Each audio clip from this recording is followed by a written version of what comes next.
kulan wacan oo wanaagsan daawadayaal soo dhawaada waxaan idiin soo gudbinaynaa xog xasaasi ah. Cabdirashiid Janan oo dowladda federaalka Soomaaliya horey ugu magacowday taliyaha nabad sugidda gobolka Gedo oo lagu soo waramayo in diyaarad khaas ah ay ka qaaday magaalada Beledxaaw. Haddaba diyaaraddaasi xagee geysay maxaase waqtigan ku soo beegay in Cabdirashiid Janan dib looga celiyo gobolka Gedo? xog xasaasi ah ayaan idinkaga haynaa daawadayaal ee nala jooga. shirkii lagu ballansanaa in magaalada Garowe lagu qabto ee madasha mustaqbalka ay markaasi iclaamiyeen oo haatan loo wareejiyay magaalada Kismaayo. sababta ka dambayso in Kismaayo loogu wareejiyo ayaan idiin soo gudbin doonaa daawadayaal inta warbixinteena aynu ku guda jirno. sidoo kale Jubbaland oo gacanta ku dhigtay degmo muhiim ah oo in muddo ay markaasi ka talinayeen kooxda Al-Shabaab.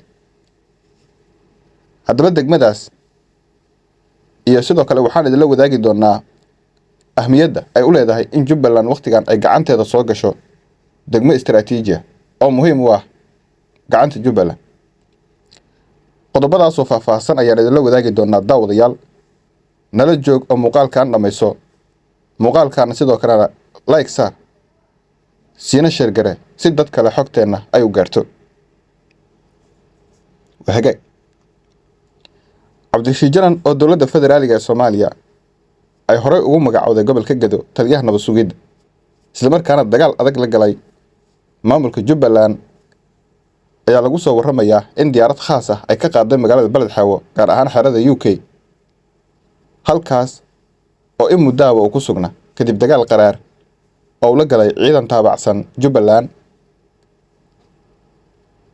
waxaana lagu soo waramayaa in haatan Cabdirashiid Janan dib loogu celiyay magaalada Muqdisho. waxaana xogo xasaasi ah oo ay sheegayaan in Mahad Salaad uu si degdeg ah ugu yeeray Cabdirashiid Janan. waxaana la rumaysan yahay in arrintan ay ka dambeyso wada hadal la filayo in Axmed Madoobe iyo Xasan Sheekh ay u bilowdaan. warbixinadeennii hore haddaad la socotay waxaan ku xusnay in Axmed Madoobe shuruudaha uu soo bandhigay ay markaasi qayb ka ahayd ka hor wada hadalka Xasan Sheekh in dowladda federaalka ay isaga baxdo gobolka Gedo oo ciidamada halkaas ay geysay ay dib uga qaado. waxaa haatan dhab noqotay shuruudihii ama dowladda ay ka dhabeysay mid ka mid ah shuruudihii Axmed Madoobe uu soo bandhigay in dib markaasi looga celiyo ciidankii gobolka Gedo. waana midda keentay in hadda Cabdirashiid Janan dib ugu laabto magaalada Muqdisho. saan ka soo xiganay ila muhiim ah oo madaxtooyada Jubbaland waxay noo xaqiijiyeen in qorshaha socda ay qayb ka tahay in wada hadal aan lala gali karin Xasan Sheekh ilaa tallaabooyinkii dowladda ay hore u qaaday ay dib uga noqoto. Beledxaaw oo haatan weli ka maqan gacanta Jubbaland ayaa in muddo ah waxaa halkaasi ku sugnaa Cabdirashiid Janan iyo ciidamo uu wato oo awood uga farmaroojiyay ciidankii taabacsanaa Jubbaland ee halkaasi jooga. inkastoo weli dhinaca dowladda federaalka wax war aysan ka soo saarin Cabdirashiid Janan qudhiisana uusan ka hadlin safarkiisa degdega ah ee uu markaasi uga ambabaxay magaalada Beledxaaw. haddana waxaa la tuhunsan yahay in ka tegitaankiisa Beledxaaw ay markaasi qayb ka tahay shuruudaha Axmed Madoobe uu soo bandhigay. balse wixii dib ka soo kordho ee ku saabsan safarka degdega ah ee markaasi Cabdirashiid Janan warbixinadeena dambe ayaad ku daawan doontaan daawadayaal.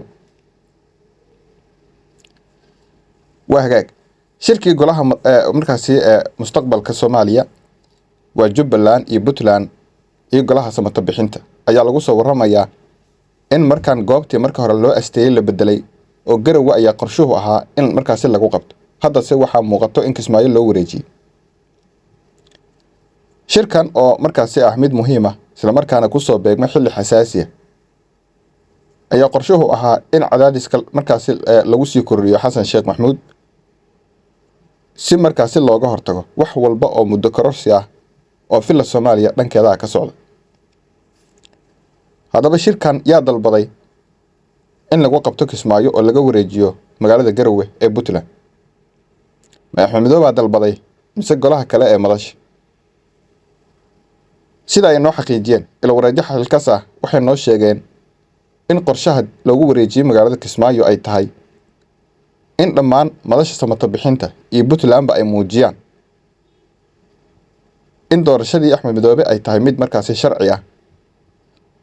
sidoo kalena magaalada Kismaayo la isugu tago si loo muujiyo in Jubbaland la garab taagan yahay oo beesha caalamka looga dhaadhiciyo jiritaanka Jubbaland iyo in Axmed Madoobe uu haysto garab weyn marka la joogo siyaasadda Soomaaliya. si xulafaysiga loo xoojiyo maadaama Axmed Madoobe weli doorashada ee dowladda federaalka doorashadiisa ay aqoonsan laadahay, waxaa goluhu ay soo jeediyeen in magaalada Kismaayo la isugu tago halkaasna laga soo saaro warmurtiyeed marka shirka uu soo dhamaado. kulankan oo qabanqaabadiisa durba ay bilaabatay ayaa la rumaysan yahay in toddobaadyadana soo aadan uu ka qabsoomo magaalada Kismaayo ee xarunta ku meel gaarka ah ee Jubbaland. waxaana halkaas isugu tagi doona dhammaan madasha golaha markaasi ee mustaqbalka oo ka kooban madasha samata bixinta iyo Puntland oo Siciid Dani matali doono iyo Jubbaland oo halkaas joogto. waxaanu qorshuhu yahay in laga soo saaro war culus oo filla Soomaaliya khalkhal gelin doono haddii kulankaas uu qabsoomo kana qabsoomo magaalada Kismaayo. wixii warara ee ku soo kordho shirkaas weyn ee qabanqaabadiisa ay socoto halkan ayaa si toos ah ugala socon doontaan wararkeena xiga. waa hagaag aynu aadno markan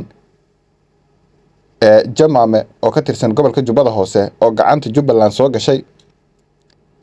war degdega oo goordhowna soo gaaray waxa uu sheegayaa in ciidanka Jubbaland oo garabsanaya kuwa markaasi danab ee dowladda federaalka hoostaga balse Jubbaland ka howlgala iyo ciidanka daraawiishta Jubbaland oo iskarabsanaya in ay si buuxda ula wareegeen degmada Jamaame oo ah degmo markaasi qadiimi ah isla markaana istiraatiiji ah in muddaan halkaasi ay ka talinayeen kooxda Al-Shabaab.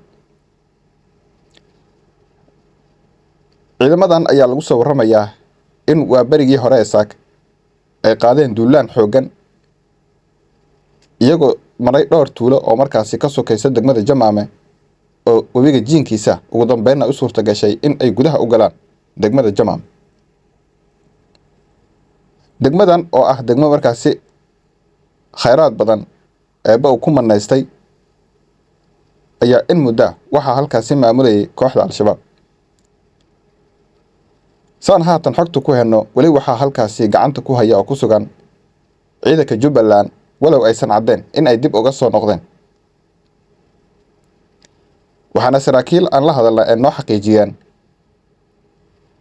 in ciidanka Jubbaland waa daraawiishta iyo kuwa danaba ay gudaha u galeen degmada Jamaame haatana si buuxda ay gacanta ugu dhigeen howlgalla amniga lagu xaqiijinayana halkaas ay ka wadaan.